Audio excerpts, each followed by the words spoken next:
let's say I die, my daughter, she wants to be a doctor, but let's say she's a painter, some type of artist. You're just in business with my daughter right now.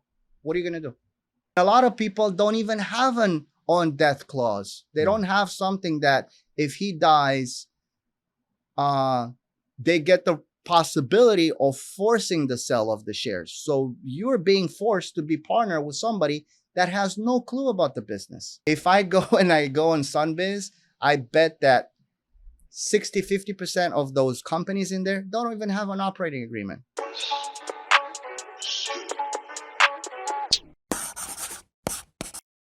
Daniel, about time. Welcome to the podcast, Attractive Mindset. And so you are the first case-oriented lawyer, attorney that has been on this podcast, and we have some questions for you. So for the people who don't know you, give them a full, good introduction of yourself. Well, first of all, I'm like you said, I'm a lawyer, which is not the greatest thing compared to what I could have been, but I guess I just sort of walked into it for the past 26 years or so. Being here in South Florida for a couple of decades, and 14 years member of the bar, federal practice, criminal, business, wealth management. Good friend of mine was asking me when I started, I said, so what do you practice? So I said, I practice door law.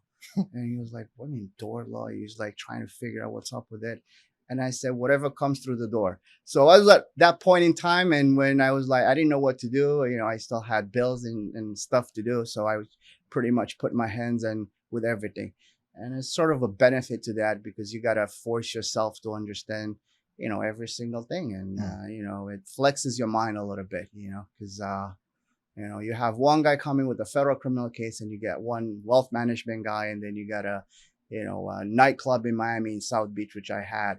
And then in the spectrum of all these things, you got to juggle all the balls. So by now, I don't do door law anymore, but I do heavy hitters. I do pretty much people that want to come in South Florida, open businesses, a little bit of litigation out there. So yeah, pretty much in a nutshell. So to even just start off, how relatable is the show on Netflix, Suits? Well, it is relatable from some perspective, not the perspective that someone can just walk into a law firm and say, hey, I want to be a lawyer. I think probably somebody's going to grab that person by the ankle and just drag him out. I don't know if the police, but the Florida bar or whatever state bar. But it is pretty relatable. Like a Harvey Specter, yeah. I sort of identify with him. You got to be a little bit of nasty guy with some people, at some point in time. Because, if people take you easy, you're doing a disfavor to your clients. You got to be that ballsy guy. You got to be there for them. And, you got to make it happen. We talk about structuring an international deal transaction. You're going to be dealing with some sharks out there. You can't just be, pond practice is over. You got to swim with the big sharks, and, you got to be on your edge. Got it. So it is relatable from that perspective. You got to be a little bit of a SOB sometimes. And if it happens to be a little bit of OCD, which I am, that's to your advantage, because details are important and matter, and details get you money. And if you get money for your clients, they're happy. And if they're happy and, clients are happy, you're doing your job. Gotcha. Okay. So let's take it back a little bit to, just upbringing. I know where you're from. So where you from originally? Well, so originally I was born in Romania, and I first came in the U.S. When I was 17. I came to the beautiful state of New Jersey, and right across the street from New York, right across the Hudson. I went to high school in Bayonne, New Jersey, and then went back to Romania after I stayed here for like a couple of years, and I went back to Romania, went to law school, graduated from law school, and in 1999 I started as a young apprentice as an international lawyer in Wall Street. So basically a couple of blocks away from World Trade Center. I was in that building in 99, and then stayed there for a couple of years, moved to South Florida, and I guess from 2001 until today, which is 20 30 something, 23 years or so. Hmm. Been here. And so if you know, again, relating to the show Suits, because I don't really know much about this world, you know, how prominent is it to have that like New York experience, or you know, versus like the Miami law firm experience, Chicago law firm experiences, like whatever the food chain is. Like in the show, I guess they were saying you're not a real lawyer if you haven't done stuff in New York. Well, look, but the paradigm is changing. Mm, Honestly, like before, yeah, if you want to be a lawyer, you know, like big money, big game was in New York. But now, especially after COVID, I think most of the big companies, like large companies, because Florida has so much to offer. mm, I mean, I'm working with some clients, and they're from New York. I mean, not one, several, a lot of them. So big law firms, I mean, Miami on Brickell Avenue has the highest concentrations of banks in the world.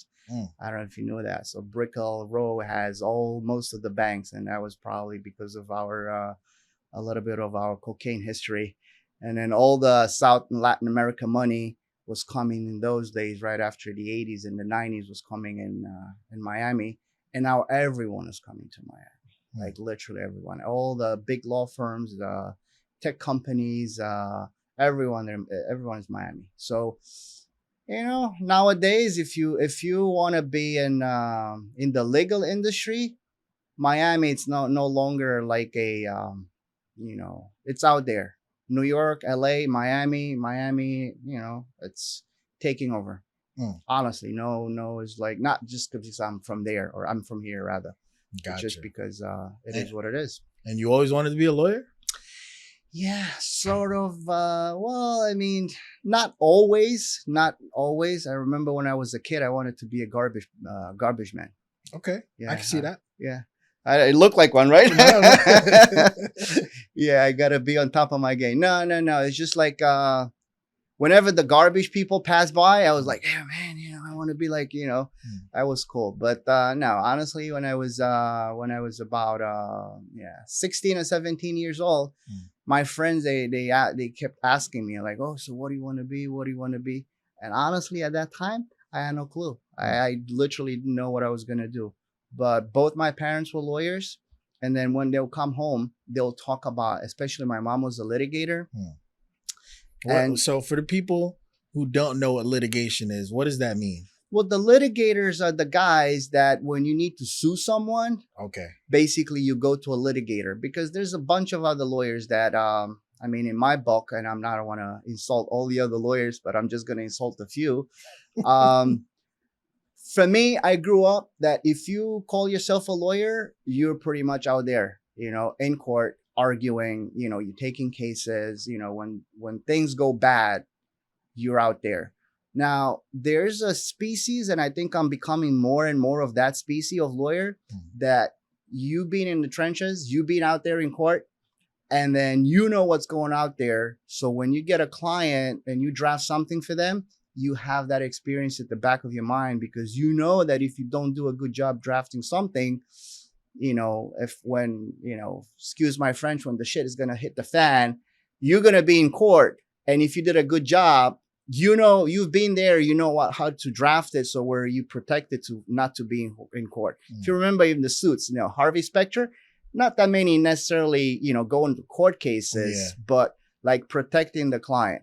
So in the grand scope of things, you got to start your career thinking that you're going to be a litigator. As you progress and you get all that experience, you're like, oh, okay, so I know what's going on. But you got to be ready to be in court if you need so. So I would say every great lawyer, they has to have some type of litigation experience. If you don't have litigation experience, I mean, it's like you trying to get a good treatment from a guy who's not a surgeon, you know, like a surgeon, he knows what he sees. Like this guy didn't do this, they didn't do that, da, da, da.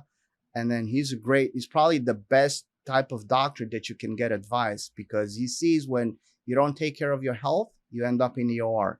If you don't take care of your legal issues, your legal problems, if you don't draft proper contracts, if you don't look at how you're going to structure your business, you're going to end up in court and you're going to pay, I'm going to say, anywhere between 100 to 500 times more Sheesh. than you would pay a lawyer to draft you a proper document. I mean, Damn. instead of you paying a couple $1,000, Mhm. $5,000, you end up having a $500,000 suit, at least 100 times multiplier, if So not more. $5,000 to draft a document. Well, depends on the document. It could be a $100 document, a $500 document. Mhm. If it's a letter, like, Mhm. hey, dear Mr. So and so, get off my back, you know. Okay. But if you're looking at a, let's say, of a chain of a hotel, like any of these hotel chains that are going to lease agreements, you're talking at anywhere between $400 on the low end to maybe $800, $900 on the high end Okay. of a lawyer that will dedicate 1 hour into that transaction. So if you have a 30, 40, 50 page document, let's say it's a lease agreement, it's got 30 pages on it. Well, somebody's got to read it, and you got to read everything and then, present it to your client and it has questions. So just to redline, so just to go and underline what are the topics and what are the issues in that particular lease, you know, you're talking. I mean, I had leases.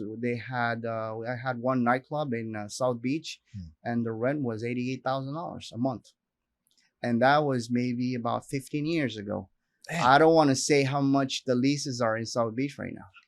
I can only imagine, because I think the last time I checked, just to even get a liquor license now was like 1.3 million or something like that. Yeah, there are licenses out there that they go for a lot. They go for a lot. Goodness. Yeah, and then there's actually even people that finance it. I just have one transaction right now. We're trying to get one liquor license for a well-known chain of restaurants and opening in South Beach, and we have to get a new location, and it doesn't have the proper license for what we need to do there.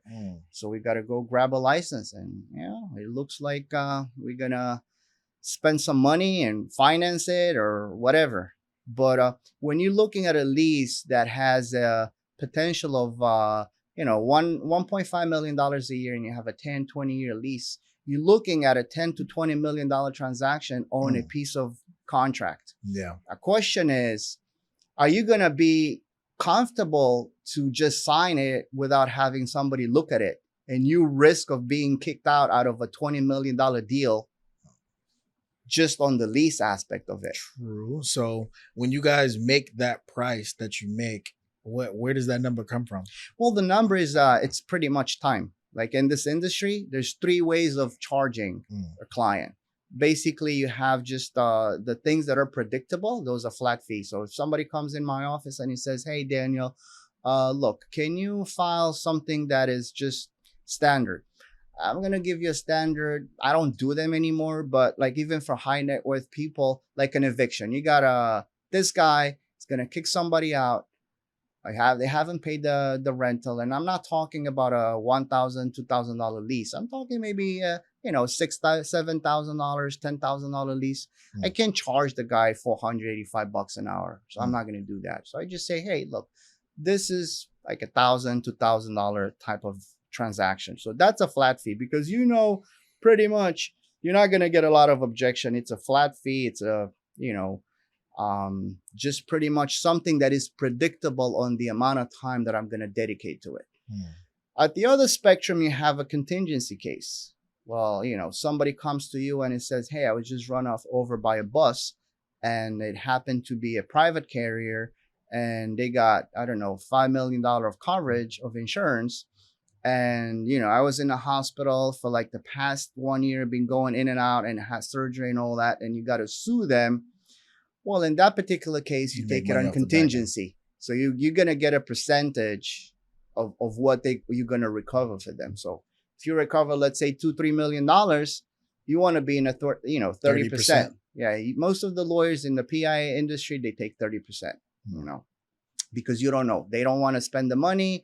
You don't know if you're going to win or not. So both of us taking a chance on this file. I'm taking a chance, and I'm hoping that I'm going to make my money, and recover as much possible for my client. And then, he's hoping I'm going to do a great job and get him the most. And that's one.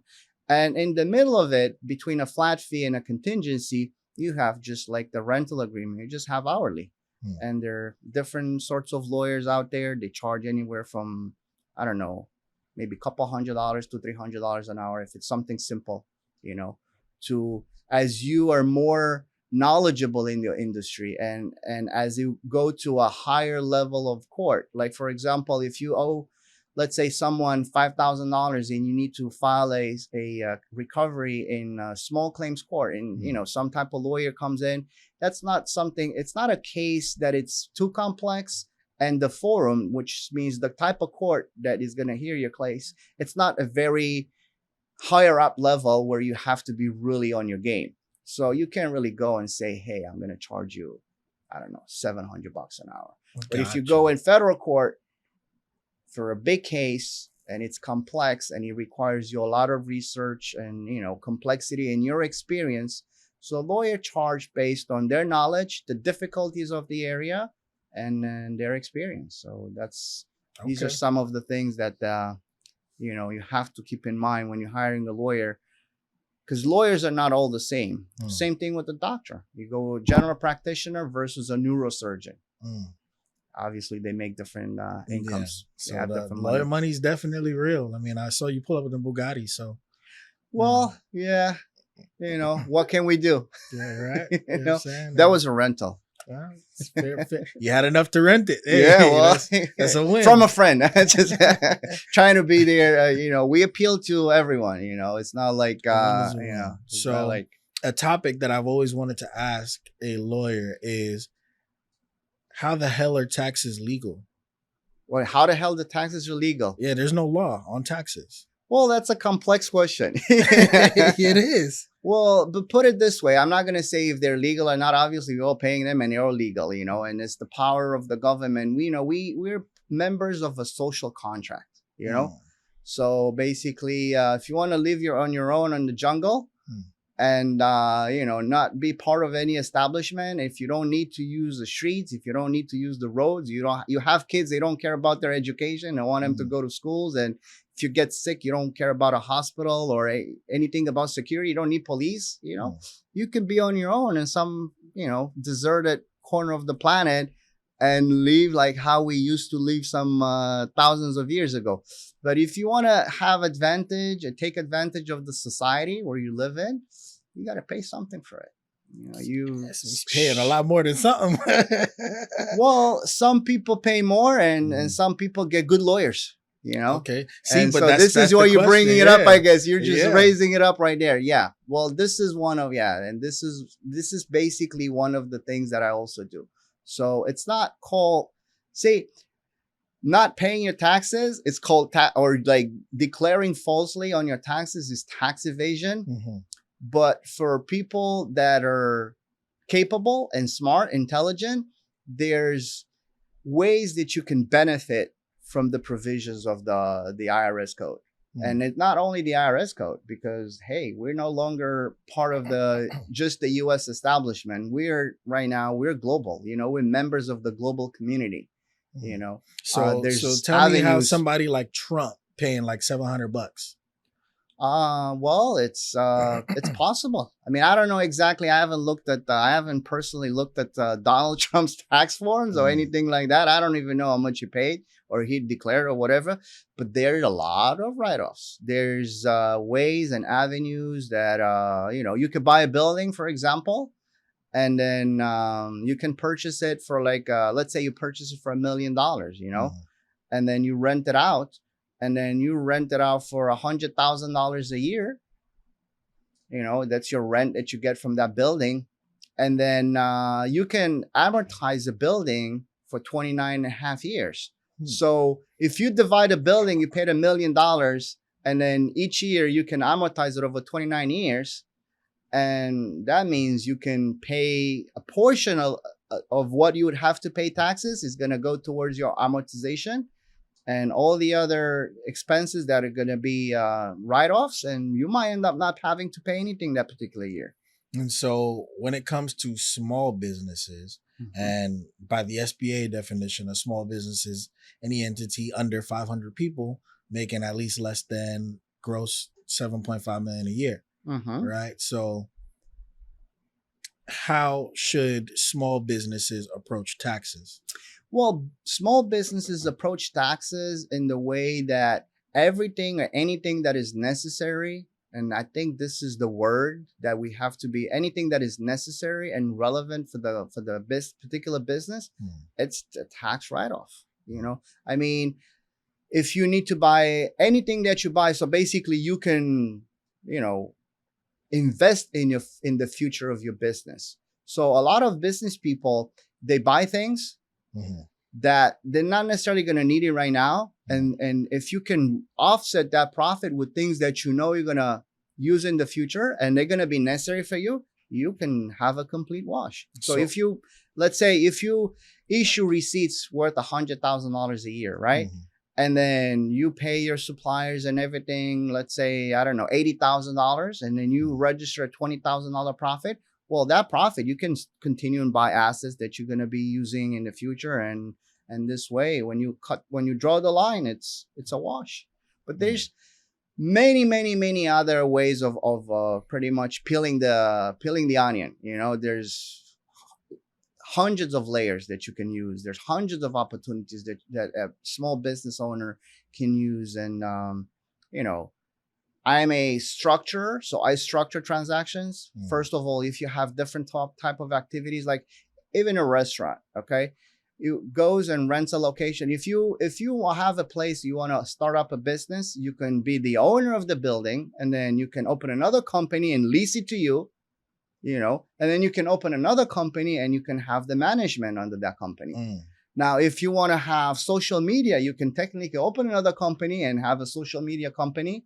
So there's no limit. And if you look at all these big corporations, they have a bunch of affiliates. They have a lot of other companies that do a little bit they outsource the services, but then they're either owned by the same principals Mm. or they owned by, association with other individuals. Like, hey, tomorrow if I want to open another law firm, well, law firm is a little bit difficult because lawyers are not technically supposed to associate with non-lawyers. But Okay. let's say if I have a transportation company, and I want to promote the company, I can just open up another company and with Rich, and he's the greatest as doing social stuff? media and Yeah. all this part of stuff and all these podcasts, and say, hey, you know what?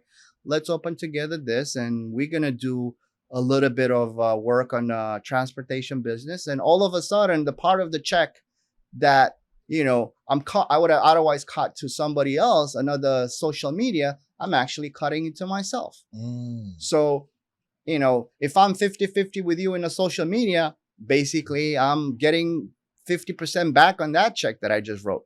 Mm. And then so on and so forth. And I can have, management in a different company, and you can structure it that way. I'm not sure exactly how Donald Trump did it, just to come back to your initial question, but pretty creative people out there, pretty creative lawyers. And so, is it wrong to zero out from No, write-offs? no, Even nothing if wrong about it. it is, but I feel like they penalize you because you don't show something. Like if you want to buy a house or a car or whatever, and you have to show your taxes or whatever for that. Well, remember your question was about a business. Yeah. So now we're talking about an individual tax return, which is a True. different thing, So look, so basically, whenever you're working in a company, you got to figure out what hat are you wearing, Mm.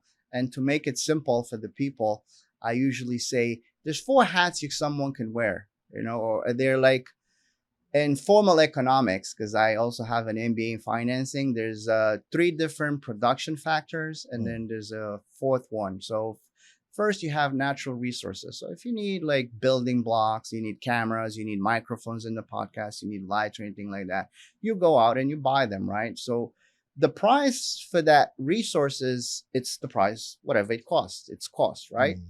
Then you need capital, right? So if you're going to bring something in your business, let's say, which is a camera, you got to pay yourself something, right? Mhm. If you also going to bring money in the company, that's capital, right? If you don't have capital, what do? You just go to someone that has capital, and you get the capital from them. You get a loan, you get $100,000, $1 million, $5 gazillion, and you pay them whatever the prevailing interest rate is. Gotcha.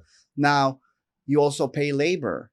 So if I need an assistant, I'm not gonna just ask her to work out of profit for my company, no matter what it is, what type of company I have. I'm gonna have to pay her salary, right? Mm. And for putting all the parts together, then you get dividends, which is you took a risk with this. You got money from some people. You paid for resources. You paying workers, and then you get the lion's share. Hmm. Now, when you're paying yourself out of a company, you got to figure out who you paying. Are you paying the guy that sold the things? You brought the cameras in. Are you paying the labor? You could be a laborer at your own company. You can do work. Are you paying the manager? Did you put some money in and you're paying yourself interest on the loan? You know? So based on how you structure it at the end of the year, if you want to buy a house, you know, you might want to give yourself a little bit of a salary, and you might even want to get a pension at one point. We're not young forever. 401k. Yeah, 401k, but even to get even just to get retirement, social security, you want to show a little bit out there. And there's a lot of people right now, they're jumping into like, oh, I'm going to be an independent contractor. I'm going to be 1099. And oh, it's cool because I get to keep 100% of the check that I got. You got to also pay 100%. Well, now you have, you got to declare that 1099, and you got to put a little bit of the side of it for like, when you're getting older. So, a lot of angles. Gotcha. Okay. And so, this makes me think of when we talk about business on a grand scale, like what is the biggest difference between small claims and regular suing? And to my knowledge of it, taking somebody to small claims court usually isn't even worth it. It is worth it. I think I don't think I've ever been in small claim court, but I could be there. I think it's $7,500. Procedure is much simplified. Honestly, I don't think you necessarily need a lawyer for small claim court. It's just you go there, they have plenty of forms, and you just say, hey, I give Johnny, $4,000, and I gave it by check or whichever way, whatever evidence you have, you gave him the money, and I need my money back. Or I don't know. Small claims is just a simplified procedure, so the courts don't spend a lot of work on that. And at the other end of it, you have like some type of federal claim, fraud, or some type of contract. The jurisdiction in federal courts has got to be something that is provided by the federal law. So when we say federal law, we're thinking about the banks. We're thinking about the commerce clause, the commerce between the states. If you're on a road, anything that is federally regulated, anything that has to do with like banks and institutions that have some type of implication in the federal system. That's one. And the second is the amount of controversy has got to be $70,000, and you got to have people from 2 different states. Minimum.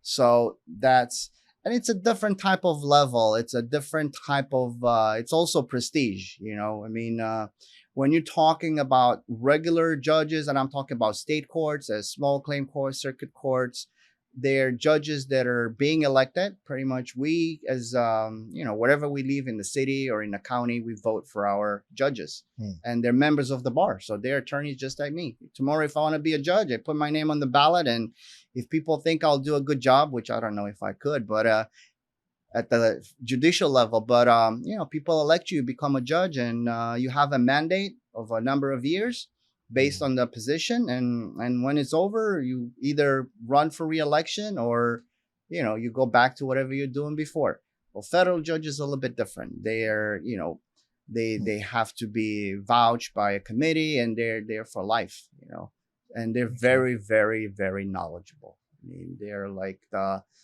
I would say, without hesitation, the federal judges are more than competent. I mean, even at the district level, let alone the appeals level, and obviously the Supreme Court. Gotcha. And so how does it work with you being a lawyer and knowing how to do just certain things, anything damn near? How do you navigate life on a natural level? Because I feel like everyday human beings break more laws than they know actually exists? Well, I'll tell you something that it's funny because when you ask me about Suits, I only watched Suits started watching Suits maybe about 5 months ago. And we're 2024 right now, and Suits has been what, season 6, 7, 8, whatever it is. At least I just watched it the beginning of the year. So when I was getting ready to get into law school here in the US, because I was a lawyer in Romania, I've been a lawyer for 26 years and practicing mostly international law, but in Florida 14 years. Damn, kind of old. Yeah, I know. I'm like just trying to keep it up, you know. I see. But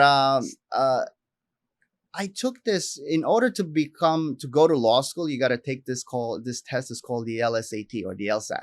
Okay. Which is the Legal Scholastic Aptitude Test. You got to see if you're cut for it. And I'm not good at memorizing stuff. Okay. And I have an OCD mind. And I'm always thinking like, okay, what could go wrong?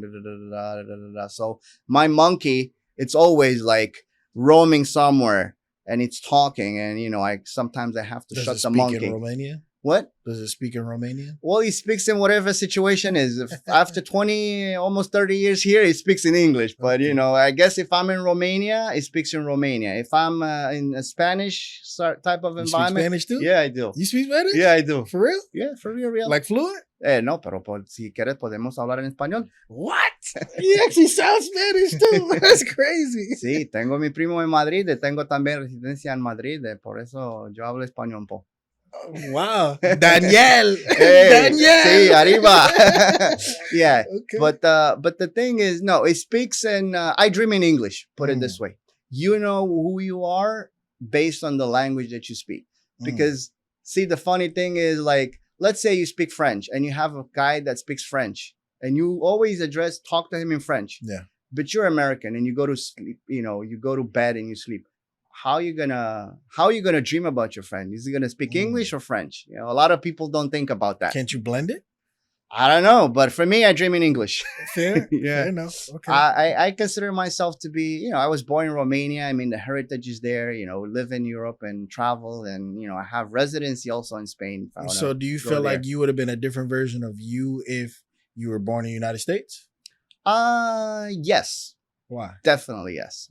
Because we are who we are based on our experiences, you know? And now, like, for example, you can make someone understand that is from overseas what's a reg room or what's like a homeroom. You know, when you're high school, like that's how I call it. I don't know how it's in Florida, but in Jersey where I grew up, like reg room was a homeroom. Like when you started your school, you know, you go to say a pledge of allegiance in your reg room. So people have different cultural experiences. Yeah, I've never heard that. Yeah. Reg room? Yeah. Yeah. I don't know. We call it reg room for whatever reason. Homeroom. You know, I've heard homeroom. Yeah. Well, yeah. Or detention. Like, oh, okay. Detention. Yeah. You know what detention homeroom is. wasn't detention for me. No. But I'm talking about when you do something wrong, they send you to detention, right? They send you to ICE. They call it ICE? No. Yeah, it was ICE. It was isolated classroom experience. It was called ICE. Look, watch out, because if you don't behave, you go to ICE. But how would you, like, if somebody ISS, in school suspension is what they call it for us. Whatever. Yeah. I guess I'm much older. Yeah, I mean, yeah. So yeah, and then so basically, yeah. I mean, sure. I don't know if I really wanted to be running for the president of the United States. I guess with being born outside of the U.S., I can only be the Secretary of State. I'm not interested in any part of that. But now that also brings up, since you bring that up, you know, how is somebody like Trump, who is getting convicted, still able to run for president? Well, you know what? It's a good thing because they don't teach this in law school, but they were teaching it somewhere else. When they say, look, there's comfortable conversation and uncomfortable conversation. I'm good with uncomfortable conversation. I'm having uncomfortable conversation every day with my clients. So I'm good with it. But they say, try to keep out of politics, you know, religion, and how to raise your kids, you know, is one of the things, you know. I don't tell people how to raise their kids, and I don't tell people how to, you know, who they should pray to.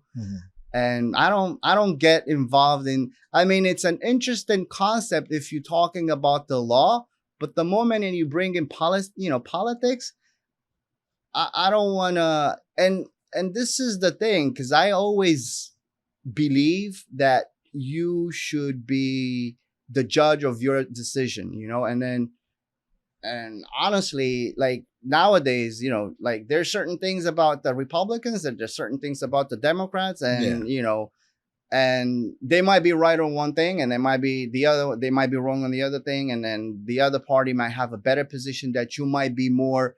So I try to keep myself, again, not that I'm afraid to come and say, hey, Trump so or that guy or the Democrats or the Republicans, but there's so many topics that we could talk about the law that what Trump did. For me, I'm not necessarily, not that I'm not interested. I keep up with whatever's going on because we live in this world, but It's not so much about what he did, because I don't even know what he did, and I don't really care. I don't follow it that much. I just know that he can still be guilty on whatever charges those were and run for president. How is that possible is the question that I'm asking.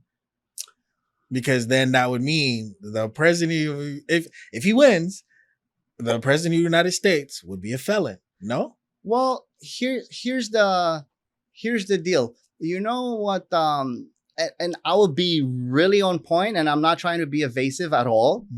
But I will tell you how it goes. Like, let's say you walk into my office and you're a business person, right? And you present the information like you present it right now for Trump, right? And you say, well, how is it possible that, I pay my rent and this so-and-so, whatever, call him some, specific word, is not and he doesn't want to, like, I'm the owner and he's my tenant and he's not paying rent. And now on top of everything, and it looks from the first look at it that he's right out. He's right on and he's right, like you're saying right now. Look, we all have to, so basically the translation of this is this. Like you say, hey, Daniel, look, if I want to get a federal job, if I want to get any type of thing, I got to be 100% clean. Yeah. And I got to fingerprint myself and I got to piss in a cup like maybe once a week or whatever, or whenever they want me. And how is it possible that my boss, I'm going to work for him? So that's type of the question. And you know what I tell that client that comes in my office and he says, oh, this MO, he's not paying his rent. And now he's saying that I should even do this and this and that. And then the question always comes, is he right? Or is that right? And you know what my answer is? I say depends. Because in order to come up with an answer as a lawyer, you got to do the legal research. And honestly, not that I don't live in this country. I do live here, obviously, and I'm a U.S. citizen by now, like for many, many years. I don't know. I haven't looked at the topic. And I guess this is the question that all these people, and you watch on TV, and whether you watch, because you get the different type of view. Yeah. You watch Fox, obviously you're gonna get one view, and then you watch CNN. It's a completely opposite of what you just watched, and you're like, oh man, why are these guys living on a different planet? How can these guys see it white and these guys see it black? I mean, it's that far apart. So basically, all the scholars of the legal profession are trying to wrap their minds around this issue. So for me, coming up in your podcast and say, oh, I think this and this and that, to put it in a governmental sort of topic is like, I think it's a little bit above my pay grade, Fair enough. So, I don't know, but it depends. I mean, I'm sure there's arguments like, hey, you shouldn't have somebody, and I'm not talking Trump, I'm talking in general. You shouldn't have somebody held at a very low level when he's in a management position, because technically he's the buck stops with me. He's not he, but the president of the United States is supposed to be the highest manager of our government. He's the chief executive, right? He's the top CEO of the government, right?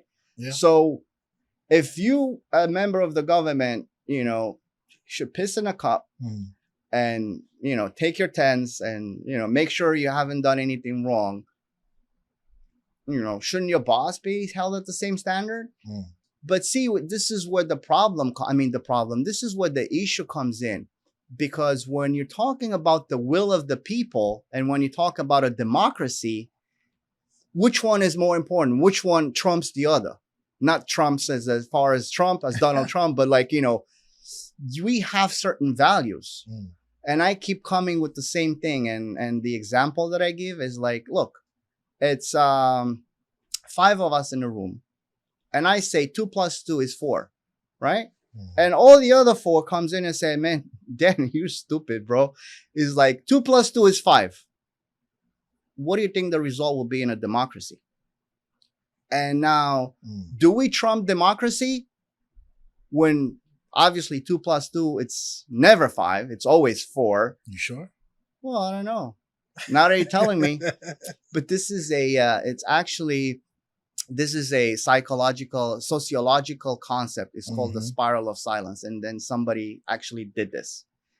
Basically, they took one group of people, they took one class of people, about, let's say 30 people, and they drew 2 lines.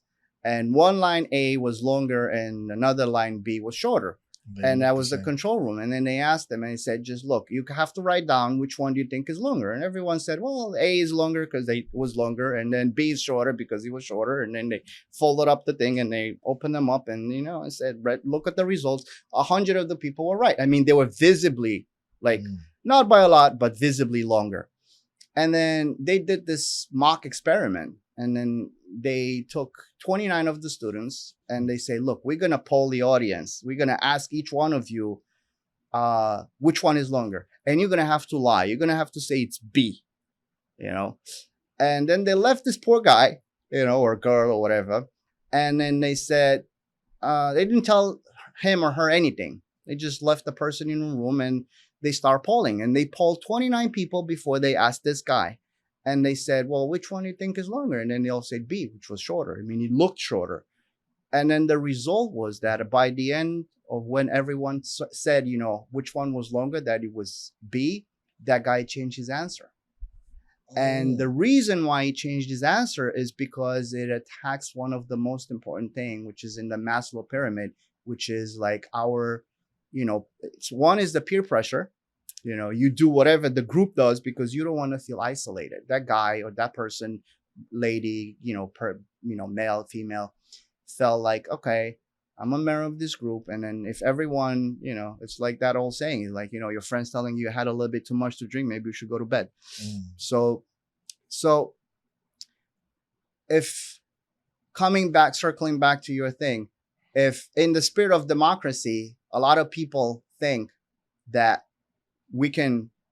it's the president, it's much more important, the will of the people, it's more important than him, having a criminal record.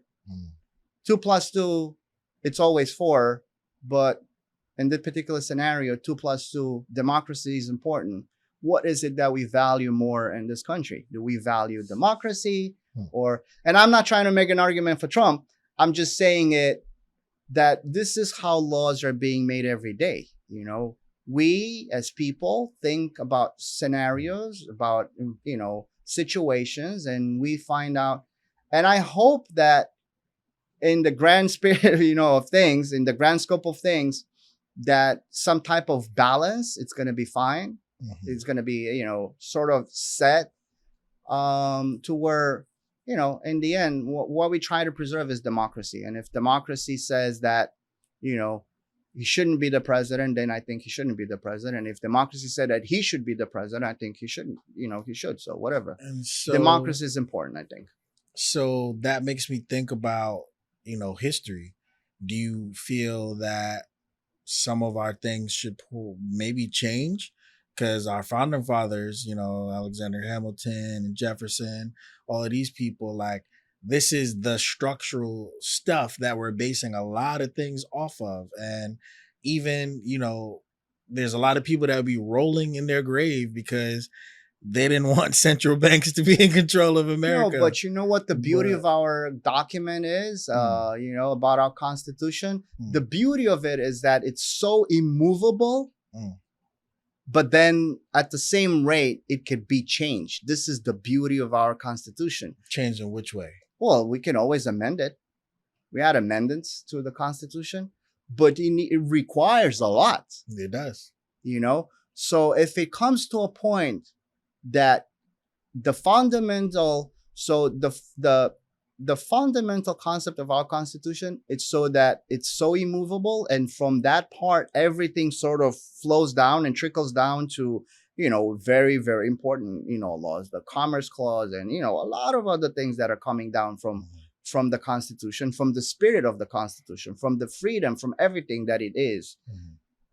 And yet, that if we find out that our society has reached a point where some elements have to be adapted to our, view. I mean, look, right now we're talking about artificial intelligence. Mhm. Maybe the Constitution at one point is it's not going to be adapted to this new environment. And I'm not saying that is wrong or right. I'm not saying, we're not trying to say that the Constitution is an absolute element. It's not.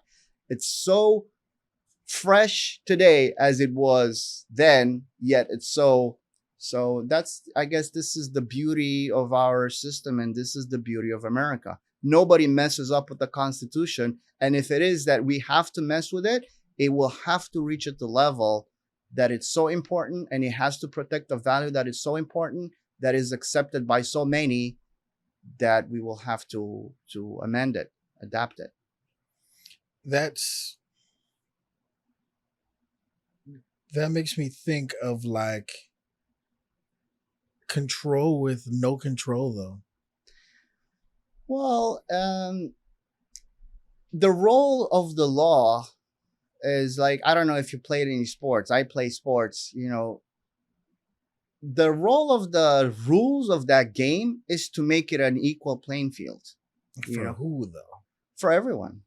It's like, this is the rule of our law. The law has to make a scenario that is predictable. You know what's going on. You never, like, that's why this is why, like, even you're driving on the street, and the police officer cannot just stop you because he wants to. This is the difference between US and But some they other still countries. do and get away with it.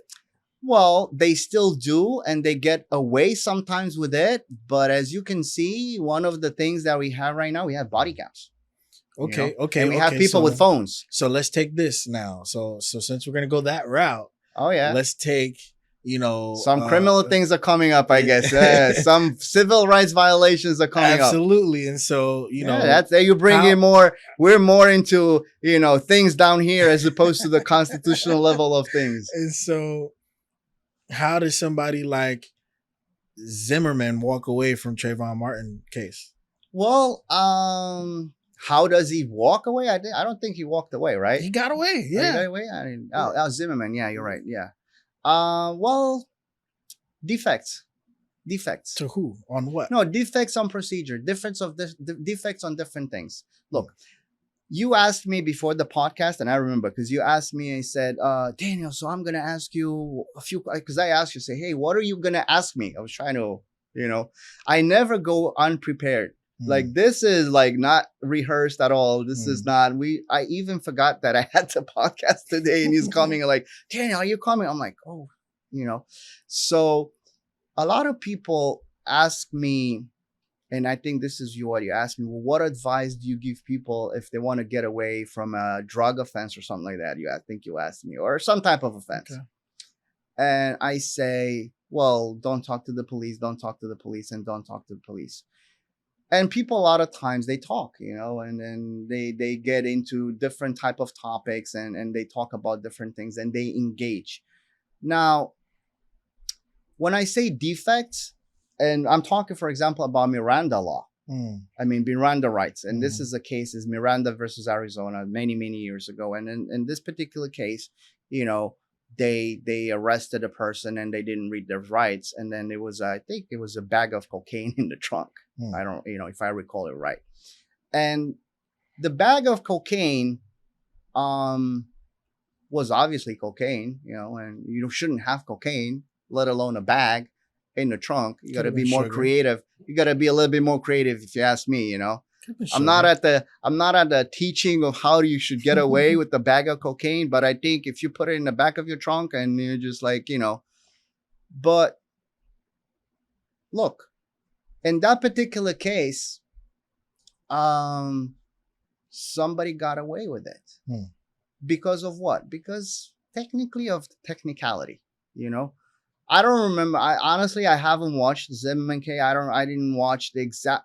See, the thing is this: a lot of times, people literally they just get like the general sort of concept, like saying, oh, this is what happened, and this is. We all have a sense of justice in us, Mhm. believe it or not, you know. But sometimes we don't know the whole background, and Yeah. sometimes you really have to, like what I do in my cases, for example, I the role of a good lawyer is the same thing as the role of a good, strong journalist. Mm. And if you remember the role of the press is because it puts the light on certain things. I mean, a lot of things are happening, right? Mm. But the press, for whatever reason, they put the light there and they're like, oh, we have this thing. You think there's not probably a lot of, unfortunately, a lot of, cases like that, when Chauvin, what's his name of, same thing, Mm.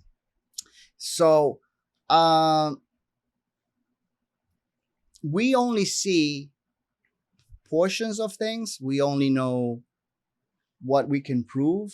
So coming back to even to a good defense, what is a good defense? Good defense is one in which you can sort of put the reflector and put the focus on the detail. And a small detail, if you don't pay attention to it, Mm. it can derail a case, it can solve a case, it can turn it one way or the other. Mhm. And whether we like it or not, we are all biased. Okay. We as people in general, we are biased by our own experiences. Unfortunately, we're trying to make an effort, and of course, as a society, we all have, we know certain rules that you shouldn't do this, and we accept certain things. But one guy that grew up in the plains of I don't know what mountain, and one guy was in the desert, and one guy that was at the sea, and one guy thinks differently in New York as he thinks in South Florida, or Yeah. as he thinks in Kentucky, or as he thinks in Houston. So somehow we're all biased, and when you get that jury in, you know, and those 12 people, Mhm. they all told, hey, you shouldn't be biased, and we They're trying to get biased. the best out of them, when you go to court and we do jury selection, but in their own certain things. And, we all hope that we're not going to get a biased jury, but somehow they're all a little bit biased. And my role and the role of lawyers that go to court, we have to figure it out. We try to see how we pitch the story and how it's going to, like the journalist, how are we going to put all this together? We're trying to, it's one of the cases. Personally, I don't watch that many real cases, but I watched that Johnny Depp trial. Mm. I don't know, for whatever reason, he was funny. He was funny as heck. Amber is just something else. Yeah, Amber is something else too. She was something else. And I like the shrink. I like the shrink guy. Remember? We were like all shaking, and Mhm. you don't want to have that as your witness, by the Mm. way. And so that makes me think about two kind of boundary kind of things. Like in music videos, especially the rap music videos, hip hop music videos, you got a lot of these, what I like to call them, dumb criminals that do or say, like, pop up with They AKs open a and thing and uh, they're like, oh, here's my whatever, yeah. How do here's my stuff. You want to see the stuff? Look what I have. And they're smoking and they're like showing the lines and can they go everything. to prison for that? Well, it depends. Is it milk or is it cocaine? Did you test that thing? See, I'm already playing the lawyer. The whole thing. And he was like a small Ziploc, and the cop comes with it, and he goes like, I got your DNA. He's got his dog hair or something in there. How do we know? Have you certified it? Did he go to what's the chain of evidence? Where'd you get this freaking thing? So if they put these are all props in the beginning. Well, I mean, I could get you probably, I mean, I don't know how much is, like at least a couple of million. We should do this on your podcast. We should bring up, $10 million in prop money and just put it up here. And they're like, hey, just saved a bunch of money by switching to, I'm not going to make commercials now for them, but, yeah. You imitating, it's freedom of speech. This is, First Amendment. We're talking about Constitution. There's certain things you shouldn't do, by the way. And there's certain things that, like burning the flag, burning U.S. flag. Absolutely. That's like a federal crime. Yeah. You do that, you shouldn't do it. I mean, you shouldn't do it not because of the law. It's just because you shouldn't do it. I strongly believe in this, and you shouldn't do it because this is your home, man. It's like you're insulting your parents or something. I don't know. No matter what they say. In this generation, some kids, wow.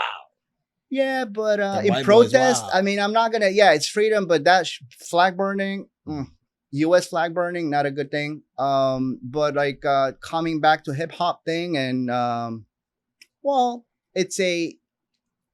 I'm not gonna say it's criminal because it's not, like, from showing like drugs and and guns and stuff like that. They can As build long like a as Rico, though, right? long, but there's a limit though.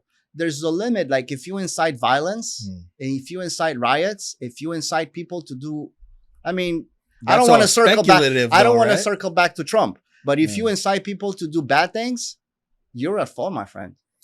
If you go right now on your podcast and they say, hey, you know what? I got a great idea, man. Let's go and let's break the windows of all whatever store you pick, because I don't want to, you shouldn't do that, because you're inciting people to commit violence, and you inciting people to whatever, destroy things, property, and my book. I mean, and I'm not talking about what the law and necessarily, but I'm talking my book, and this rolls back to another thing, I'm like, you're telling me about traffic stops, this is a like sort of like, I see all these videos, and it was like, and the cop pulls over a car, and these guys like, I'm not talking to you, and they roll down the thing, and they're like, and I'm within my rights, and well, yeah, you are.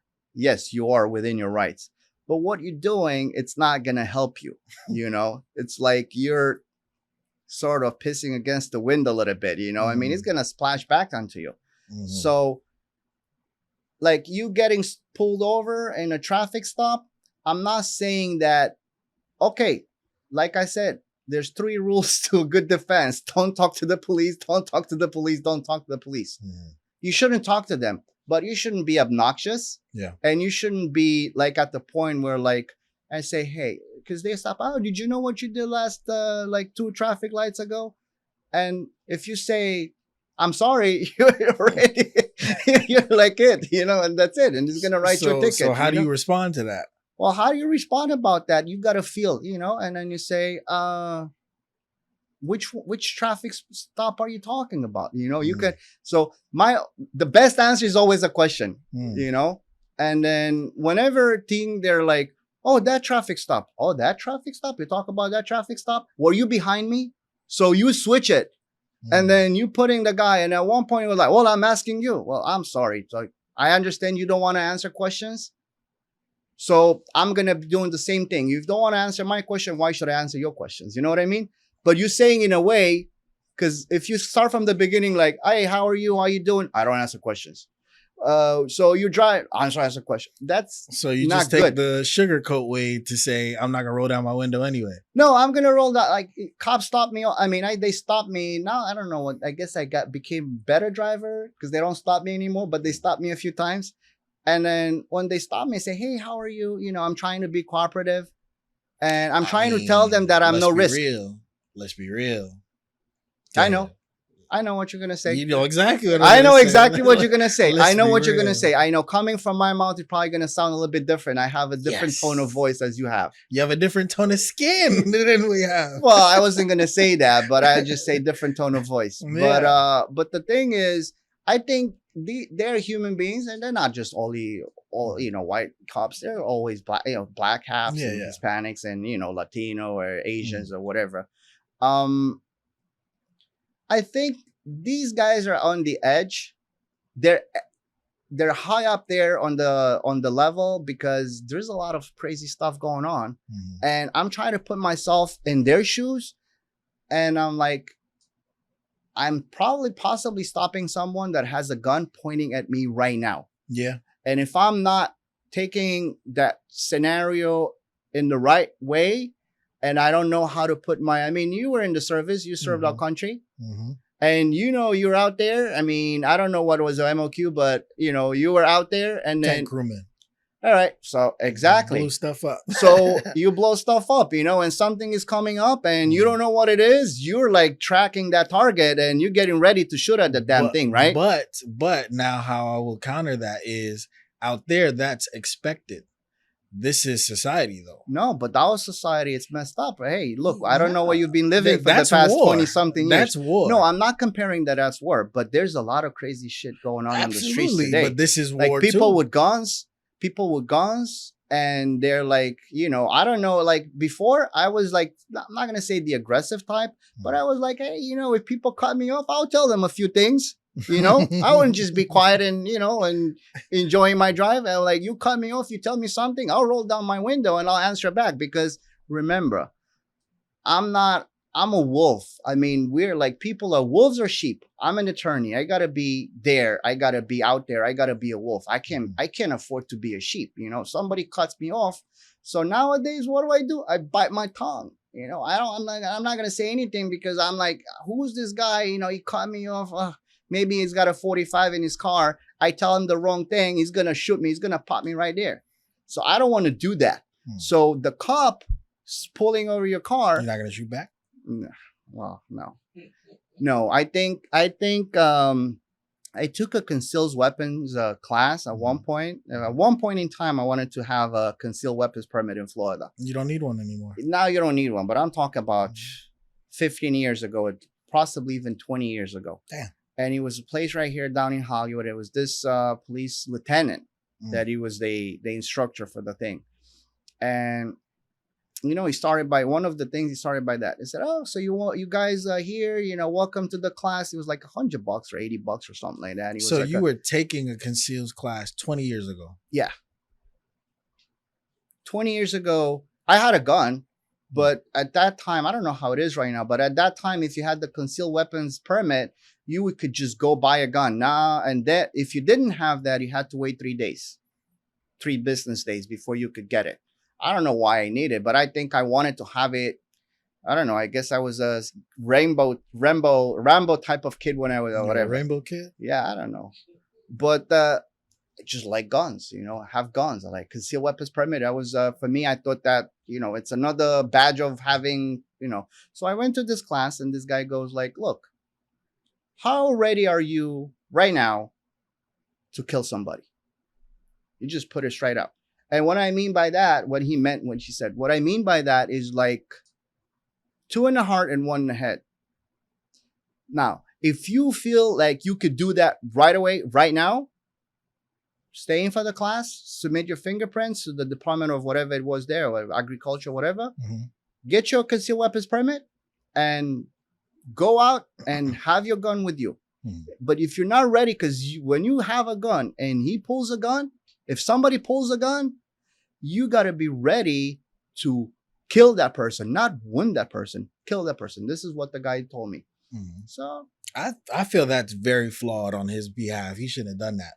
No, I think what he tried to say, and I'm not going to talk, I mean, I'm talking a little bit in his defense, is that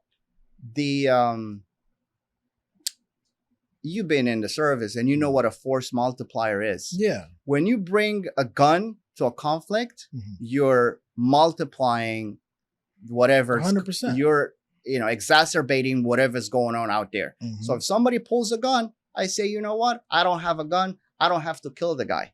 I might be able to kill the guy without even having, him having a gun, but that's a different story for a different podcast. Okay. But, if you're a little bit closer to me, I think the gun is not that useful, but whatever. The thing is, I think people... We're just not going to skip over that. Yeah. You're on some Taekwondo stuff? What you got going on? Who knows, I mean... No, but there was, and coming back to legal, they even when police, when they being trained, person with the knife, and within a certain distance, it's much more dangerous than the person with the gun. 100%. So yeah. So basically, and what I want to say is I support the law enforcement, and it's not, honestly, I think they're doing a great job.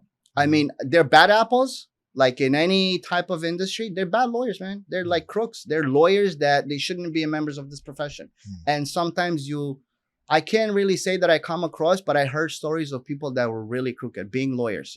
Like they're bad doctors. People, they get their licenses being pulled left and right for being bad doctors, and they're bad cops out there. They're cops that shouldn't be there. So why I say I don't agree with why he said if you're not ready to kill somebody right now or whatever is because that's from an aggressive standpoint, aggressive point of view. If you go psychologically into that, the gun ultimately is for protection. Well, what are you gonna do? How are you gonna do? Okay, so you betting on someone. You're in your house, which I understand the scenario, and now I don't have a gun anymore, but I used to have a gun, and I had it in my nightstand, like in the drawer of my nightstand, and you hear a noise, and somebody comes in, and you don't know, and in this particular case, you don't know if he has got a gun or not. Sure. So what are you gonna do? You think you're not gonna shoot to kill? Yeah, he's gonna die. I know. So then, are you ready? Yeah. All right. So you can go and get your concealed weapons permit. But that's what I'm saying. But somebody who's not. But that's what I'm saying. Most people don't know they're ready until they're in that position, because it becomes more of a factor of survival. No, I think it cuts the. What I think he was trying to imply is like, look, I'm a burglar. I'm not a burglar, but we're going to play the role right now. I'm a burglar and I'm breaking into your house, and I brought the gun just in case. I wasn't going to use it. But now you pull the gun. Now, I'm sorry. I'd rather be in jail and you dead than be dead. Did you just give him a benefit of the doubt for I'm giving.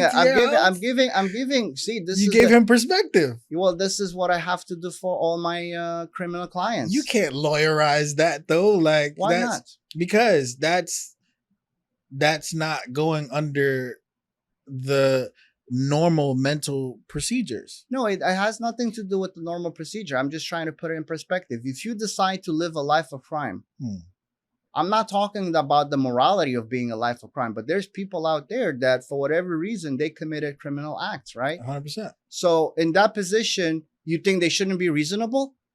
Reasonable? Okay, yeah, I'm going to break in my house. I have a gun. I don't want to use it on you, but I have it. Oh, you want to pull your gun on me?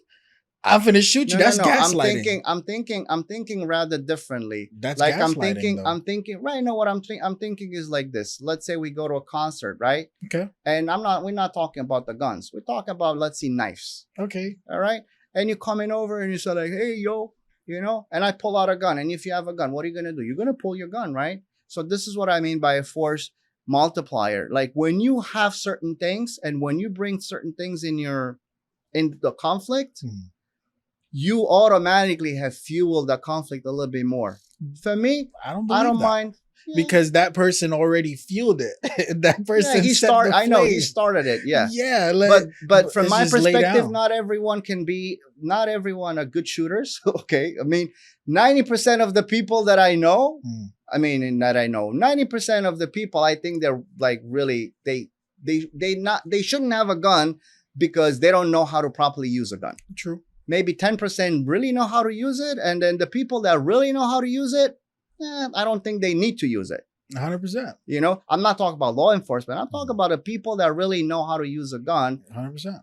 I'm probably part of that category, that I know how to use a gun and I know how to aim with it. I know how to shoot because I enjoyed guns. I like guns, and I used to go to range and and stuff like that. But so let me present this to you then. Because this has been more so about yourself. So if we talk in terms of longevity, right? You're at home with your family. You got everybody there. The burglar breaks in, and I know how to use a gun. I'm not part of that. But you don't have one. I don't have one right now because I live in the building. I doubt that. I live in the building. It's got a condo association. But you got to understand, we live in that day and age of mass shootings. What kid goes to school and thinks I'm finna get shot today? It has become a reality. For all the viewers that are hating me by now, I'm gonna get a gun. So don't come over because Rich just made this argument that I should. You know what I'm saying? But this is realistic. It's not. But honestly, I always force multiplication. No, you don't have to pull it. No. You bring a good point, because reasons why I got rid of my gun is because I traveled a lot. That was the reason, because I traveled overseas, and I was a period of my life when for like about 4 or 5 years I was in different countries, and basically one of the reasons why I got rid of the gun and I sold it, I went back to a pawnbroker, and you gotta sell your gun. Oh, by the way, that's tip. If you have a gun and you want to get rid of it, you don't need it anymore for whatever reason, go and sell it sell it back to somebody who's authorized. Because if you give it to your buddy and then something bad happens, you're going to prison. You are gonna be in a lot of trouble. Put it that way, in a lot of trouble. So I went back and I took it to this guy, and it was bad because I paid a lot on that gun, and he just gave me like $100. It was like he knew why I was just getting rid of it, and then he just paid me almost nothing for my gun. But now you make a good point. And I'm gonna take that. But the starting point was not that I should have a gun. I could have a gun, because if somebody comes in my house, like you said, he's not walking out. If you are making any type of noise at my door and you crossing that threshold, you're coming with your legs out first. You're not there. I don't know how I think they still carry them. They put them in the body bag. Yeah. So yeah, but yeah, whatever. I think I should rephrase it. If you know how to use a gun, and if you think you're gonna protect your family, you better off take some damn good classes, and don't just buy a gun and put it in your drawer, because there's a risk that if you have a gun and you don't know how to use it, you might be killed by your own gun. You could be, but you could be. But in the instance of that, the quote that I've always presented is, I'd rather have it and not need it than need it and not have it. And why the force multiplication doesn't work, or works a certain type of way, is because force multiplying something comes from the level of this is mentalness. It's been the policy of the United States. That's why we have a strong army, and that's 100%. Why we protect democracies around the globe. And because we have the capability and we are smart about how we're using it. 100%. But I'm more for the people that aren't that smart, because we live in a day and age where, just yesterday, or I just talked to somebody here in this office where an ex-boyfriend shot, his ex-girlfriend in the head, and so we live in a day and age where people are not mentally stable, and they might have been mentally stable at the time they got a gun. We're not allowed to show gun. I don't think we should.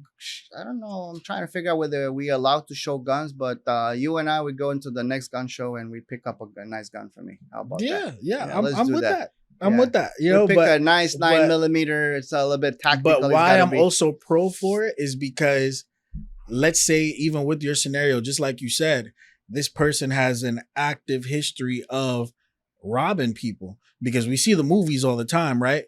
These people go into the bank, they have the guns, they don't want to use the guns, just like you said, they just want to rob the bank. No, but if I'm in the bank and the bank is being robbed, put it this way: if I'm not doing anything. Yeah, that's what I was gonna say. You have a gun, I pull out my gun, it's a good chance I'm gonna either kill the guy or the guy's gonna kill me. Yeah. But so I guess this is what I was always hinting, and this I guess what the guy was trying to say in his argument, like you better know how to use your gun or be ready to kill the other person, is that if you're in the bank, and I think you just gave me a great example. If you're in the bank and the bank is being robbed, like I remember the Heat movie, like with what's his name, Robert De Niro. Remember the old movie Heat? When there's like he's part of the gang and they're going in and they're robbing the bank and they're all timing it, everyone, and even if I have a gun, well, first off, I'm not gonna, because you would go to jail. You're not allowed to bring firearms. I think you're not. So we don't want to do that. True. But if I would be even a security guard, I'm like, you know what? You want to rob the bank? Come on, man. Please rob the bank. 100%. Be my guest. Take all the money. Bank is insured. I'm not going to be a hero. Yeah. So now it makes me think, why do these security guards have the guns to begin with? Why would they have a gun? Most of them don't for the banks. Yeah. Because They have them when they carrying the money in and out, I guess. Literally, that's it. Just for the transport. Yeah, for the 'Cause transport. is okay, cool. Yeah. These are tangible, but in the bank, this shit's insured. United States already $1 trillion in debt. What's a little more? Yeah, $200,000 insured, FDIC insured. So you know what I'm saying? thanks a lot and have a good day. But for why I said it's good for people who have the concept of it, because if somebody is actively doing something like that, like in my community, you know, what was it? Maybe like 4 years ago, Dan? What, four? Yeah, about 4 years ago, there were these kids who were like older kids. They were like right at the cusp, 16, 17. Yeah, that's probably one of the most dangerous. They used to rob people outside on like right next to my block and just whatever with BB guns. And you couldn't tell the difference between them. But they tried to break into my stuff one day on my property and they almost died. And that whole experience. Well, you have some special traps at your property? Well, I have a dog, a big ass 100-pound pit bull in the back. And so he went to go open the fence. I thought you had some type of moat around your house, like some type. I got a moat. Yeah, electrical wire, electrical fence, or whatever. And so I had one case. I had one client. I mean, actually not me, but my mother had a client in Romania. Now that I remember. And this guy, he was a really, really nice guy. And he had some cherry trees. And the kids would just jump the fence. I mean, I grew up, you know, and I would like steal cherries or whatever. It would just jump people's fences and grab stuff like apples or whatever. Like, think of it here, Florida, mango trees. Yeah. This guy having a mango tree. And then kids like, oh, you know, so-and-so has got great tasting mangoes. Let's jump his fence and let's steal the mangoes. I mean, you're kids, man. You're going to do. So the guy decides, oh, these guys are coming. I'm just going to put electrical freaking current onto the fence. It's like, and one kid died, man. Wow. And the guy went to jail. What? That was it. Yep. The kids, and you're not allowed to do that. You're not allowed to put electrical. I mean, in Romania? No, even in the US, you're not allowed to put like 120 on the freaking fence, man, because somebody's going to die. I mean, I know there's some type of, I think they even passed the law right now that if you're going to have some type of electrical shock type of fence, you got to put like a different type of barrier and don't do it. So don't like put wires on the fence and plug it in now, like, because that's going to get you pretty much, long time sentence. Fair enough. Yeah. Okay. So to bring it back to what happened to let's talk about business, wealth management. We're getting back like into going that. like gung ho, like guns and drugs. It was quite interesting. Yeah. We live in Vice City, Miami, Part 2. You know what I'm saying? Yeah. So well, that's where we live. You know, it's a zoo. It is. I mean, I remember the cannibal guy. It was like what 10 years ago. The guy that chewed off the face of the guy of the other guy you know. Yeah. And they taking flakka, whatever drug they're taking right now, and they're all like doing edgy a lot and of stuff. And so when you have, because this has been happening a lot in, I don't know, friendship situations, or even people that I know, family and friend situations, whatever, but somebody of prominence or wealth in their family dies. And then a bunch of stuff is supposed to get split up or put certain places or whatever. Right. You know, how does that facilitate if you don't have a will or a trust properly? Well, you lose the stadium. That's pretty much it. This is what happened with what's his name? Miami Dolphin Stadium. The owner, he died. Talk about 20, 30 years ago. I knew, what's his name? I can't remember. Like when it was in Dan Marino's time, like in that, what is it, the 90s, I guess, when Dan Marino was playing for the Dolphins. You're too young. Yeah, I was. So the guy owned the stadium. This family, what I can't remember. I'll remember, probably the viewers know a lot better than I do. I knew the name, it just doesn't come to mind. And he dies. It doesn't have a will. And I don't know what that takes. Talk about multiples of millions and tax above certain level, it's income. So half of it, you got to pay it. Jeez. So if you don't have anything in place, you're going to have to pay it. So it's a cutoff, which is like an exclusion. We're not going to get into the details, but beyond that specific exclusion, if you're making some big bucks, if you are lucky with the crypto, and you're, I mean, and dying, a lot of people, because we are all like, hey, Daniel's gonna live forever, Rich is gonna live forever.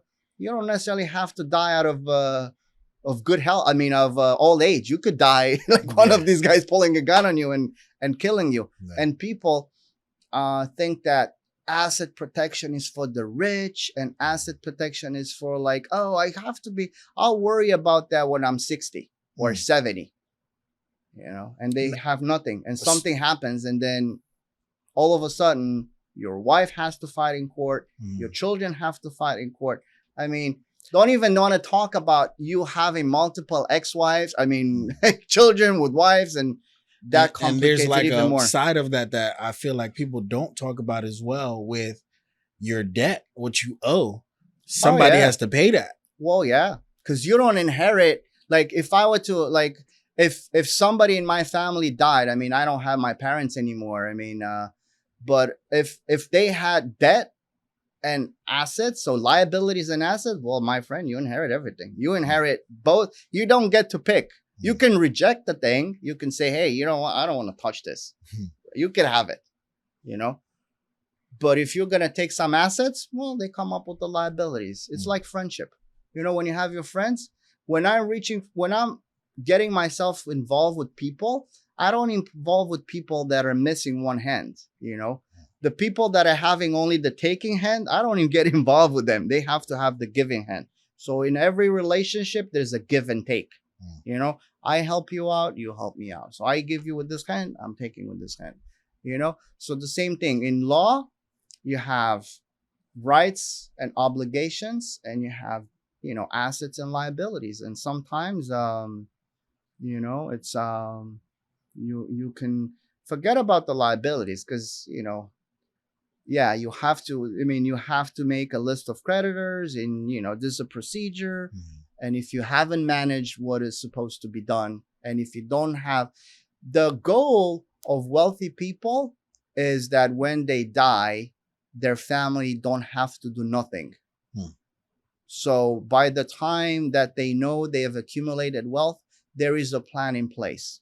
So it is structured in that way, through entities, through corporations, through subchapter S entities, through trusts, through different type of mechanisms, where if something were to happen, it's just going to be a smooth transition. Or even if it's some type of transition, you have some backing up. Like I tell people with restaurants, and I learned this from insurance companies. Like, for example, when you get into a business, and you have children, and simple example, restaurants, like two owners, one knows how to manage the restaurant, the other one was a cook or whatever. They both know, they have some knowledge of the industry, of the restaurant industry. They're both involved, right?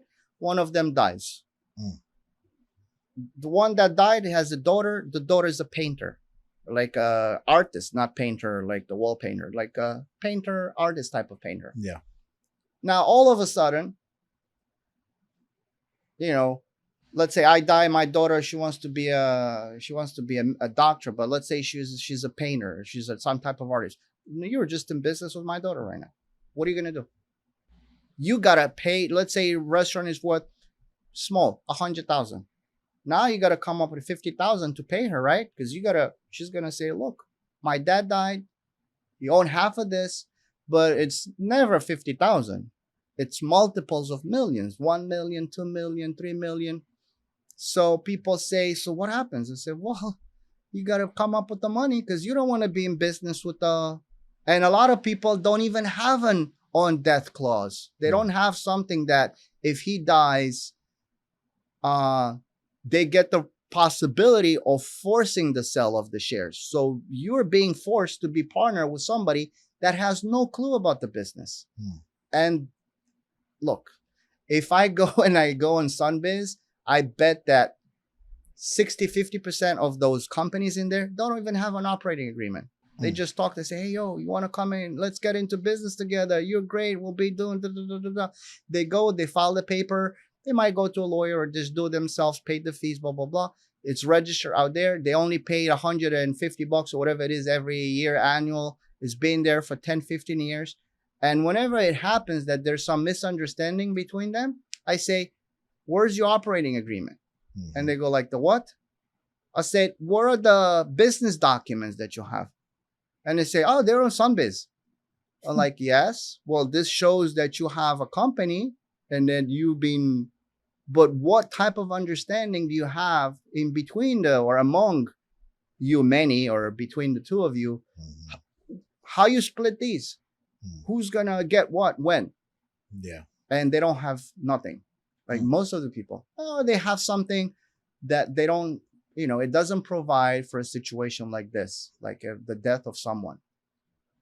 And they could be just going out fishing and having a fishing accident, as simple as that, or riding a motorcycle and a semi just runs them over and just, you know, paints the paints 95 with their DNA a little bit, You had to give that descriptive. Yeah, well, you wanted me to be an interested podcast. You thought You're right. lawyer's just gonna come in and give you lawyery stuff, or so.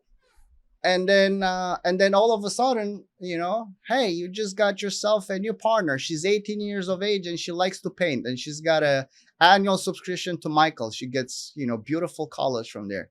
And then you're running a $20 million restaurant in South Beach. And then she comes over and she comes with her friends and she wants to eat. And then she says, oh, I knew my dad was getting $2 million a year at the end of the year. I want my $2 million.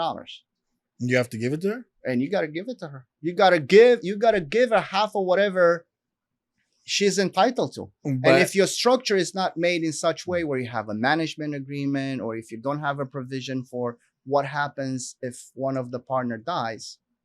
And I was going to say, and I'm not trying to pitch anyone's services, but usually what you could do, you could buy an insurance policy.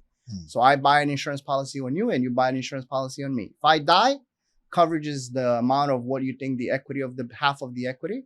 And if I die, you're the beneficiary of that policy, and you could pay for my share to my daughter and say, hey, we put something on the agreement that if one of the partners is to expire, the transaction automatically, so we don't have to probate anything, and then you have a check, insurance company pays the money. So that's one of the ways. But okay, giving the gems. Okay, yeah. So all of this made me think about Rolex. Yeah. How does that even work? You saw my watch. I don't know, like Rolex. Well, you had to show it off real quick. I wasn't. Nobody was even looking at the watch. I thought it was like, yeah, it wasn't even visible. What do you mean the Rolex? The brand? They're not are they paying you anything? They're not paying me. So you're the one who got it on. Yeah. Rolex, as far as what? Is that some type of method, or are you talking about the company? They're a non-profit. Oh, yeah. You said that casual. Oh, yeah. They're making a lot of money. Yeah. Well, non-profit. See, this is the misconception that people have about a non-profit. A non-profit can be profitable. However, the profit has to be distributed according to the objective that the nonprofit has. The NFL is a nonprofit. Yeah. Well, but they get great salaries, right? Yeah. All right. Well, the Red Cross is a nonprofit. Salvation Army is a nonprofit. And I can give you a bunch of them. I mean, Bill Gates, Bill and Melinda Gates Foundation, or whatever they call it nowadays. They're criminals. No. But the thing is this, a nonprofit, I mean, if you go and I bet the listeners or the viewers rather of your podcast, go online and Google this. And I'm not going to say it in the podcast, but just have them Google or whatever they use, ChatGPT nowadays, or Gemini, which is the new Bard. Just have them look up and say average, I don't know, like CEO salaries of known nonprofit. And you're going to be surprised what numbers you see there. And just to get a little bit. Good numbers though? Millions. Oh, wow. Average? Like big ones, millions. Wow. Like 200, 300, 400 and up, and then into millions. Nonprofits. Jeez. Yeah. Because if the entity is big or large rather, if the entity is large and it's technically, so the nonprofit, it means like I can receive donations, or we can even make commercial type of activity as long as the profit it's not distributed to the owners or the members of the nonprofit. Hmm. If it's distributed to whatever objectives that they have, Salvation Army just, does a lot of, right now it's a big corporation, and it does a lot of good to people that, under deserved, under, they have a food program. I think they have the clothing, they have all the other places where, you could buy secondhand used stuff, and I buy from them. I go and I'll buy stuff from them from time to time. I'll donate to them, from Salvation Army to all these, even though I'm like coming with the Rolex. I mean, yeah.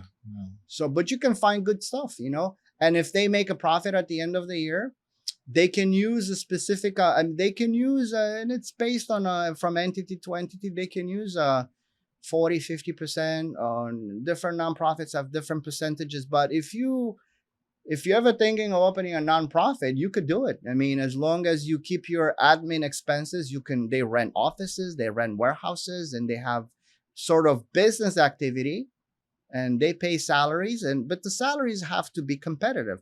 So if you compare, let's say, and I don't know why I keep saying Salvation Army. I don't know the information. I'm sorry. I just dazed out because I thought of something. If somebody broke in here right now and they pointed a gun at you and they're like, "Give me the Rolex," would you want me to shoot them? I don't know. That's up to you, but I'll give him the Rolex. I don't care. But my life is more valuable if I don't. If you don't what? Shoot them. Shoot them? Yeah. I'll feel, for me, you being in a room, it's not going to change what I do.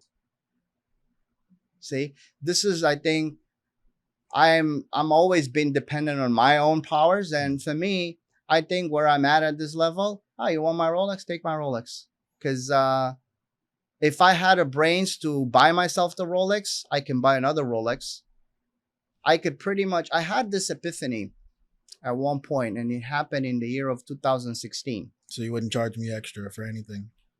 For what? For shooting someone? No. For anything. You wouldn't remember it when I come to you for something and you're like, well, you didn't let me get robbed for my Rolex that one time. No, because I would say, what would I have done if, well, I obviously don't have a gun with me. Mm-hmm. And if somebody comes in the room and he says, "Give me your Rolex." Here, take the Rolex. And that's it. You want my car? Take my car. I'm okay. Why? Because car is insured. Yeah, car. I don't know about the Rolex, but I'll try to figure out if it's something. I'm sure if it's in the building here, they might have some type of insurance policy. I'll come up with something. But it's not the value of the thing is this. For me, more valuable is my life and my stress. So if that is giving them the Rolex, whatever, take the Rolex, So this is the interaction that I had. Even if you were here, if you had a gun or you didn't have a gun. Now you can pull, I might say, hey, you know what? The guy could have killed us both because you pulled a gun. But, I might even be the other way, actually. I say, hey, bro, the guy could have killed us all. But I know you're a good shoot, I guess.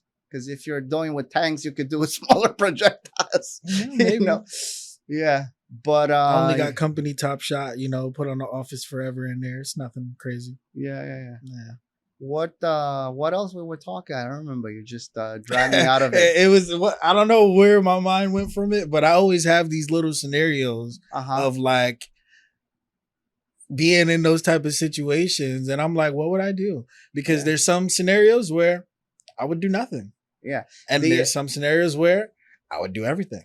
The epiphany came to me. I had at one point, I'm okay right now, but I had a 6,000 square foot home. That's big? Well, I don't know. For me, it's big. 6,000 square foot. How much square feet is this? This is like maybe 150. Okay. 200. Okay. Put it this way: 6-bedroom home. Okay. That's pretty, I don't know. Put it in perspective, right? Yeah. Over $1 million, and then you got money. Well, that's here in the United States. Yeah, in Boca Raton. Oh, you got money. That's right now. Well, no, right now it's not that I'm okay. You have the house right now. No. I had it. Okay. All right. Old house. I had the house, and it was free and clear. Like paid off? Yeah. Ooh. So somebody robbed you? No. No, Okay, nobody my robbed bad. Go me. ahead, go ahead. Nobody robbed me. What you think? Like, where are you right I, now? I, Why I are don't you know. hanging out with us, huh? Yeah. Nah, no. Look, and what I'm trying to say is this is something a little bit different. So, had the house, 6,000 square foot. Hmm. Now I'm okay. I live in a condo. I'm by the water. Here comes the humility. Yeah, I'm okay. I'm by the water. but the thing is that when I had that, I thought that life cannot, be without the house, the pool, the cars, and the boat, the perks, Mhm. So this guy, good friend of mine, he's a former managing director for Merrill Lynch in New York. Talk about Okay. a guy who had I think $3 or $4 billion under management, and he was my neighbor there because we lived posh, put it this way. Posh. You know you So make money when you use the word posh. so he goes over and he says, Daniel, I have this crazy thing. And he was born in Moldova, country of Moldova, Republic of Moldova, which is right there right now where they're having the conflict next to Ukraine. And then he goes like, really smart guy. Like he had a bachelor degrees in theoretical physics, which is Einstein type of stuff. And then he had a MBA at Harvard. And then he was a managing director in Merrill Lynch. And then he left Merrill Lynch and then he opened his own fund in London and he's okay. So at one point he goes like, look, I have this thing, all my life, I ran for make money, I make money. Now I want to go back and give back to the country of Moldova. So I want to run for president of Moldova. All right. And he goes like, and I was his lawyer and we were friends and neighbors and I was his lawyer and I'm still his lawyer to this date, actually. And he goes like, you come with me because I trust you. And you come with me to the country of Moldova. And I was right after divorce. And I was like, I don't know what to do. And I was alone in a 6,000 square foot, 6-bedroom house. Because 6,000 square feet doesn't, ring a bell. So I said, you know what? What the heck? I'll pay you. He goes, I'll pay you. And he said, how much you? I said, how much you gonna pay me? No, he was like, I'll pay you whatever. And at that time, I was talk about what 80 years ago, 2016, I think it was. So I said, look, I was charging at that time $300 an hour. So I said, look, I'll come with you to Moldova, and he goes like, I know you're hourly, it's fine. I said, no, I don't need you to pay me that much. I said, pay me 1 hour a day. I ran the number that was about $9,000. I said 30 days, in 1 month. So it was like $9,000 room and board. And then we got there in the Republic of Moldova and we paid a lady, one of the ladies that was there. She had a bachelor degree, a master's degree, and we were paying her, I think, $300 a month salary. And she was happy. So I'm just trying to put the money in the perspective. What $9,000 in the Republic of Moldova in 2016 gave you as far as purchasing power. I mean, we only ate at restaurants and we lived good life. But what I want to tell you is that he said, come on over. I need your help because these guys are all going to, you're my trusted advisor. I want you to be me. I was like, look, I have no idea. I'm not an election guy. I don't know what. No. I don't want you to come to do election. I just want you to be here because, you're my lawyer. I trust you, blah, blah, blah. So come with me. All right, cool. So I go country of Moldova. So what do I take? What do I take with me? Because I didn't know how long I was going to stay there. I was like in trying to, So I take one suitcase and one carry-on and I go to country of Moldova. Ended up staying 3 months. And I realized after 3 months that I lived comfortably and I was fine for 3 months with just one suitcase and one carry-on. Yeah, but that's Moldova. Not necessarily because it was Moldova. Forget about the pricing and the house. The house was just regular house that I had, 1 bedroom, bathroom and whatever. You don't need a lot, of course, to be happy. You don't need a lot. You don't need 6-bedroom house. You don't need the big yacht. You don't need that. And look, and it's not that I can't afford it, but in order to be happy, in order to be comfortable, and this is probably going to go against some of the viewers that you have there right now. They're, I'm like, you said that I shouldn't show my Rolex, but they're like polishing their Pateks and they're having their Tiffany edition or whatever. They talk about, multiples of millions. If you have the millions and you're not happy, you don't know how to spend it. You know, I help people at that level too, but I also try to explain to them that certain things, what's the point if you're making millions and you don't have time to spend it and you don't have the time to enjoy it? So sometimes, I come in and I tell them things and I said, look, it's not because I think the relationship that I have with my clients, it's not necessarily on the legal level, but it's also like, hey, you know what? Let's make it easier. Let's structure things and like, okay, how much money are you making out of this portion of your business? And that takes you a lot of time to do it. Just give it out. Give it out, man. Externalize it. Give it to some other guy, someplace else, smaller company, give him a hand. And you and I, that we talk about, how we can synergize and you refer me business and I refer you business, and we are trying to give sections to people. So I'm always looking out for saying like, look, make the life easier for my clients, because I realize that in the end, what makes you feel you can be happy with you know you can't you got to have a roof over your head. Obviously you can't, if you're under the bridge, it's hard. I mean, but I've seen people that have been under the bridge, and when they're coming out of there, they're coming with great ideas. And thanks God the US has so much to offer. And you come up with a great idea and you get some smart people behind you and backing, and you don't need money to make money, but you don't need money or a lot of money to be happy. So keeping the balance. I believe all of that. The main thing that I got out of that was, definitely that I'm not okay. Because you called that man okay. Which one? The guy that yeah, you called him okay. No, I didn't call that a guy okay. No, you said he's doing okay. Which one? I'm talking. The Moldov guy. Oh yeah. Yeah. So if he's doing okay, I'm not doing okay.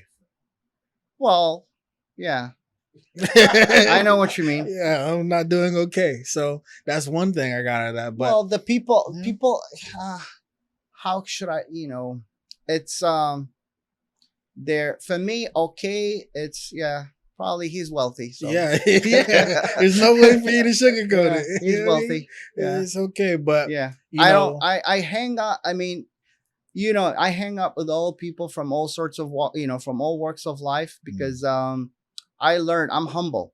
I'm humble enough, and that you came with someone in my office like maybe 3-4 days ago, and you're like, and he's a great guy. He's smart about it. He knows a lot. He's knowledgeable about the industry. He's like in the suits, he's that smart kid from the block, and then he's smarter, and he's outsmarting people that have formal education and law school degrees and stuff like that.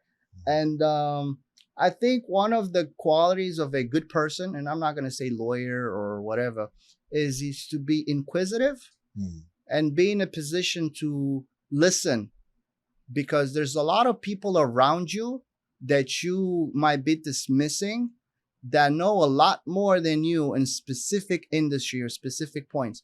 And if you're like, you have these, and I know might be some doctors watching your channel, but there's certain professions that they say they get in this, it's a halo effect, it's called, where they committing this type of logical fallacy, in where they thinking like Tiger Woods is a great golfer, so he bought I think it was like what Oldsmobile he was at one point pitching, or he was connected with, or Chrysler, and he knows a lot by he knows many things about cars, because he's driving a Chrysler or whatever it is, the brand.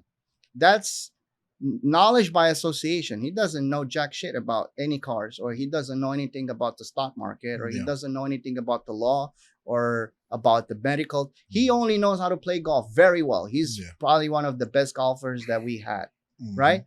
But he can be the dumbest guy on many aspects. So just because you are a lawyer and I know about certain things, it doesn't mean that I shouldn't listen. I should listen to you, because you know what you're doing when it comes to podcast and advertisement and social media and internet and viewers and all that. And I listen to you. You're my boss at that chapter. I'm listening to you, like you asking me, hey, Daniel, what do you think about that? And you listen and you think, hey, I'm going to take what Daniel tells me and all that. But there's a lot of people that are surrounding you. Every one of us is being surrounded by people that are subject matter experts in their own fields. We got to give people more respect. And I think, if we would do that, you'll do great things. And if somebody comes and walks into my office and he said, hey, you know what, Daniel, I've been under the bridge for 6 months, and I was always thinking about this, and I have this concept about how to do a new crypto project. I got one guy right now, he's talking, and he's been into really, really went through hard times. And he says, I have this crypto project that I got to do it. It's like, well, it's not for US yet, but we want to do it in Dubai and, in the United Arab Emirates. And that's like a crypto hotspot. And I say, I should do this project. We should do this. And then he starts talking, and I see the guy knows his stuff, I mean, people know and they have knowledge, and everyone dismissed him because he didn't wear the clothing, What's the name of that movie with Denzel Washington where he's trying to get a job, remember? And he's carrying that machine for the interview. What's his name? That was Will Smith. I'm sorry, Will Smith. You're right. No, Pursuit of Happiness. Pursuit of Happiness. And people don't want to talk to him because he came up with like no pants. Yeah. He came at the movies like, Will Smith. Like the old suit and all that. Yeah. Yeah, because he couldn't afford one. Yeah. And he's a great mind. So, I don't know if you want to keep up the podcast, but if you want to end it up, it's just, we got to be more careful. I give everyone the benefit of the doubt, whatever. I mean, even if it takes a little bit of my time, because you don't know what you're going to come across. All these angel investors, they listen to these speeches. People come in with, they're like, they have their own pitch deck or whatever. They have this great idea. And I encourage people, be creative. It doesn't mean, because a lot of people think there's more millionaires made of poor people than there are millionaires made out of millionaires. The probability of coming up with a new idea, being a millionaire, it's much less than being poor and becoming a millionaire. Why? Because when you're a millionaire, you're comfortable. Yeah. And that comfort gives you complacency. Like, it's good, I'm going to polish my golf clubs, and Tommy Bahama's having a sale, and Brooks Brothers is doing this, and But that guy was like, hey, you know what? And I'm going to do this, and I'm going to do that, and I'm going to get rich to do this, and I'm going to talk to Daniel to do that. And they're putting all the pieces of the puzzle, and they put some type of short scenario, and he comes across somebody who's willing to listen. And these people, like I do, listen to people, and I have the people that have the money and the backing, and we know how to pick people to market, and they coming with a great idea. And, angels, out of every 20 to 30 deals, only one pans out. But that one, it's a good one. So you gotta walk the walk, talk the talk. You gotta walk the walk. You walk the walk, and you come up and you put everything together, and then So yeah, and I know there's a lot of people that have been in my chair here that they've done a little, they've done well for themselves. Yeah, they've been okay. They've been okay. They've been okay. And so no, that's good. And so, this was good. I'm glad that I got to get the unfiltered perspective of somebody who does this day in, day out. And I like the fact that because the previous attorney that we had on here, she's great, but she's just in literally one section. And, that's all we were able to focus on. It limited the conversation, which isn't a bad thing per se, but this let us go to so many different conversations. And then we got to see your actual personality. And to me, people don't do business with what you provide. They do business with the person. If it's something, and I tell my daughter, I have a 21-year-old, so that gives you a little bit of hint of how young I am. But the idea is that I know I know. I was gonna say you look, but you know what I was gonna say? You actually look great for being 65. we know. You hold pretty well, He's looking good, isn't he? So the thing is this. um computers, if you give numbers to a computer and you give me or you or even to a good mathematician, if you not, just regular crunching numbers, computer is much faster. Computer is always going to win in this game or this race. So now look, we have machine learning, and I have some investors in machine learning, and they come up with I have some people that are in the conversational AI, artificial intelligence, and they're creating products and stuff like that. And I told my daughter, I said, look, because she's picking up a career, she wants to be a doctor. And I said, okay, doctor's fine. But what aspect of being a doctor humans are going to be the best at? And that is the emotional intelligence. So I think when you're having a doctor, when you're getting yourself a lawyer, when you're getting a financial advisor, it's not necessarily because, hey, you know what? Big surprise. There's plenty of good lawyers. There's plenty of good doctors, but you have to be in a position where you're comfortable with the person. And that's why the emotional intelligence is very, very important. Because like you mentioned, we touched on many things, on some things today. And for a fact, I'll give my Rolex away when somebody comes in here.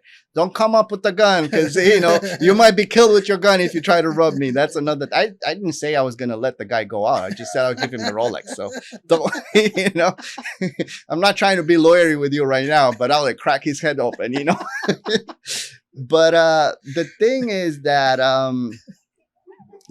emotional intelligence, it's what we can, I think, where we as humans in creating a rapport with people.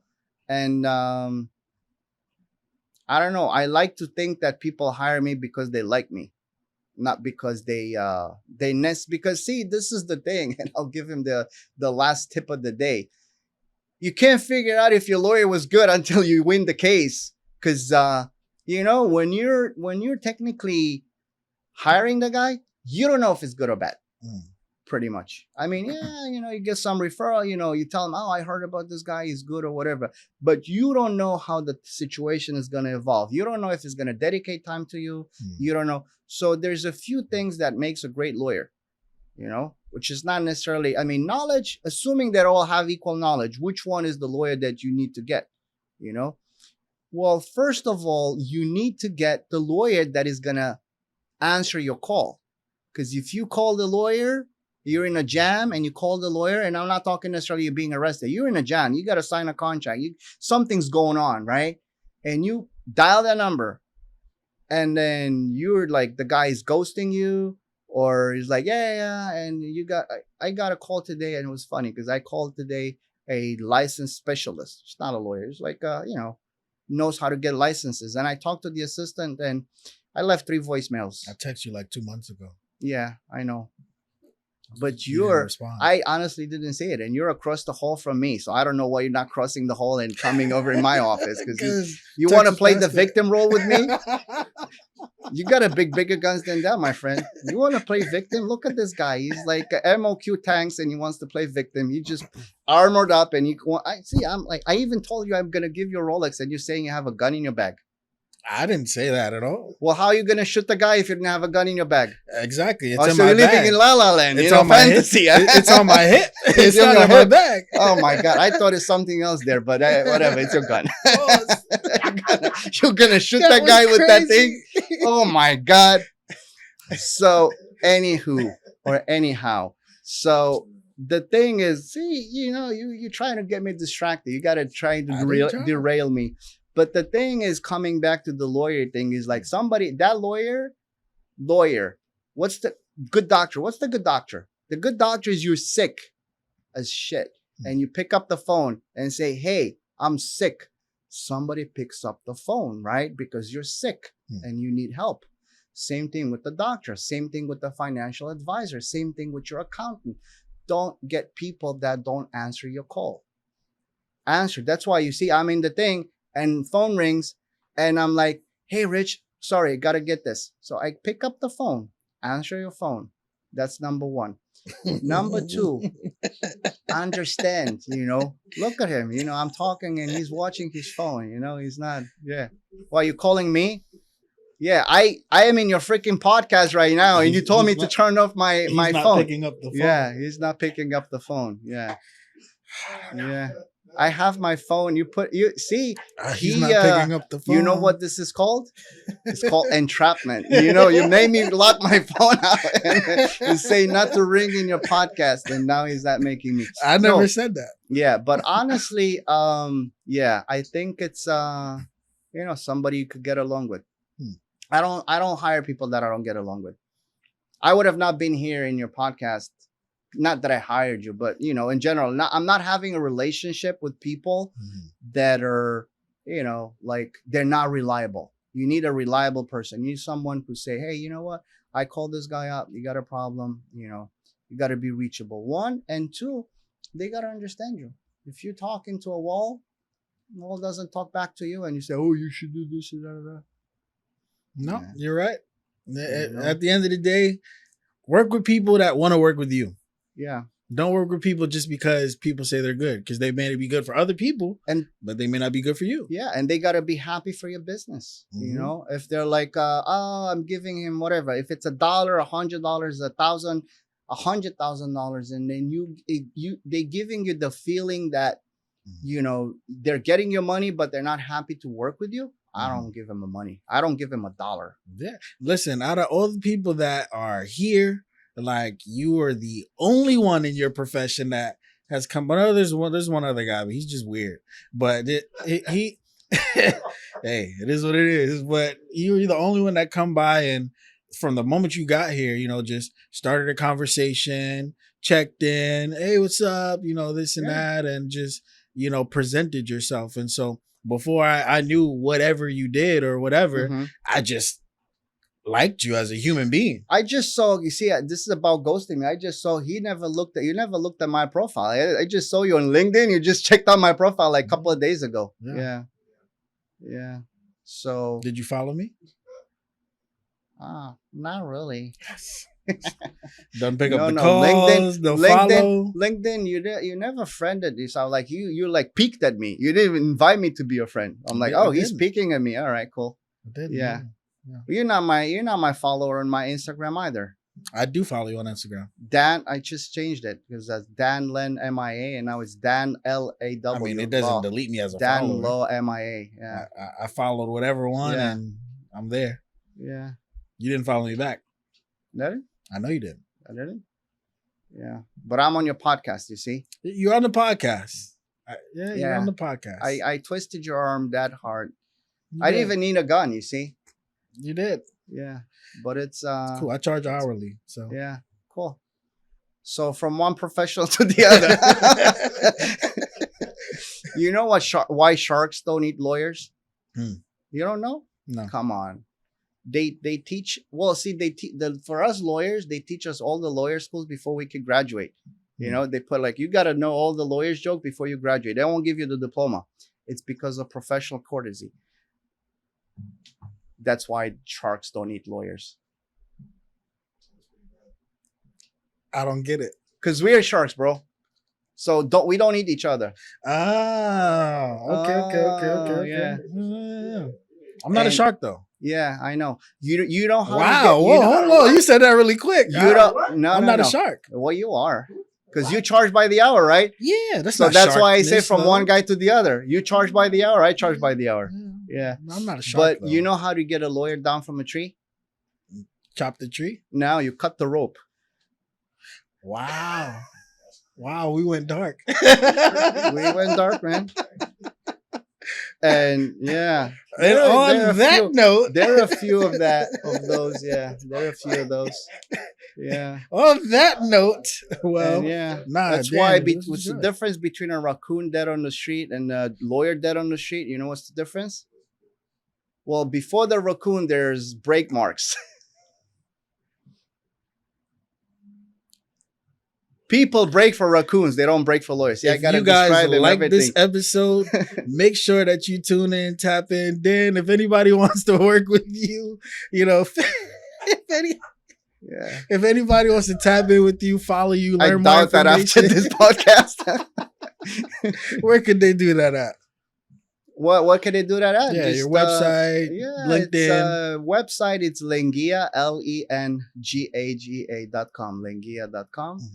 They can follow me on Instagram. I don't know if I'm gonna follow back. No, I'll follow. It should be a thing on the Instagram, and it's Dan Law MIA from Miami. So Dan, my name from Daniel, Law, which is law, and MIA from like Miami International Airport. Dan Law, Miami, and Yeah, you you'll know, see the perfect headshots that our company took up there that he loves. Absolutely. yeah. He's getting them framed in his house as we speak. But make sure you tune in, tap in with him on the website. He's a cool guy. Despite the jokes, it's all good. You know, we'll get him some better jokes. But Yeah. listen, this is another episode of Attractive Mindset. Is your host, Mastermind Rich. And as we always say, we look good, we live good, life is good. Talk to us, we talk back, and we out.